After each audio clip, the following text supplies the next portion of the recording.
आप हमेशा ध्यान रखिएगा, संविधान को पढ़ते समय 3 बातों को ध्यान रखें। संविधान को पढ़ने के 3 चरण हैं, आप उनको ऐसा भी कह सकते हैं।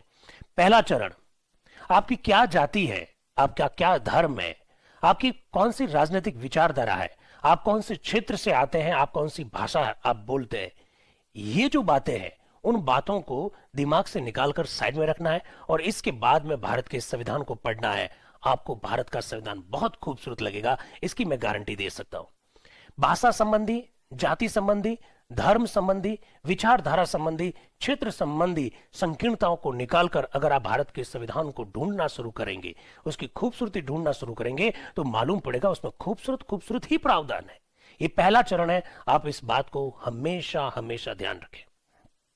भारत के संविधान को पढ़ते समय दूसरी बात जो आप ध्यान रखें वो ये रखें कि संविधान का निर्माण किस समय किया गया। आज मैं इस कमरे में खड़े होकर आप लोगों से बातचीत कर रहा हूं और आप कल्पना कीजिएगा कि जब संविधान का निर्माण 1946 से लगाकर 1950 के बीच में जब हो रहा था, तो संविधान सभा जब बैठती थी तो बाहर क्या सीन थे। देश विभाजन के कगार पर खड़ा था, देश का विभाजन हो रहा था, देश का विभाजन हुआ था, बाहर तलवारें चल रही थी, सांप्रदायिक दंगे हो रहे थे, देश कई सारे भागों में बटा हुआ था, लोग जाति धर्म की संकीर्णताओं से ऊपर नहीं आ रहे थे, अपनी अपनी जाति के इंटरेस्ट के लिए प्रयास कर रहे थे कि संविधान में उनके लिए विशेष प्रावधान कर दिया जाए। अल्पसंख्यकों के मन में डर था कि उनका क्या होगा, जनजातियों के मन में डर था कि क्या वो खत्म हो जाएंगे, क्या देशी रियासतें इस बात के लिए तैयार नहीं थी। उन परिस्थितियों में संविधान का निर्माण किया। आप उन परिस्थितियों को ध्यान में रखते हुए, उनकी कल्पना करते हुए आप संविधान को पढ़िएगा, आपको बहुत खूबसूरत लगेगा, ये मैं गारंटी के साथ कह सकता हूं।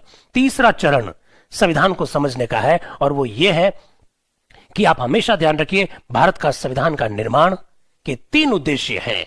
एक उद्देश्य है एकता स्थापित करना, राष्ट्रीय एकता स्थापित करना। एक उद्देश्य है सामाजिक न्याय को प्राप्त करना साथियों, और तीसरा जो उद्देश्य है वह है लोकतंत्र को स्थापित करना। अगर तीनों उद्देश्य आपको मालूम है संविधान के, तो मेरे हिसाब से आपको कभी भी इस प्रकार के प्रश्न नहीं आएंगे मस्तिष्क में जो अक्सर किसी पार्टी के कार्यकर्ता दूसरे पार्टी के कार्यकर्ताओं से पूछते हैं।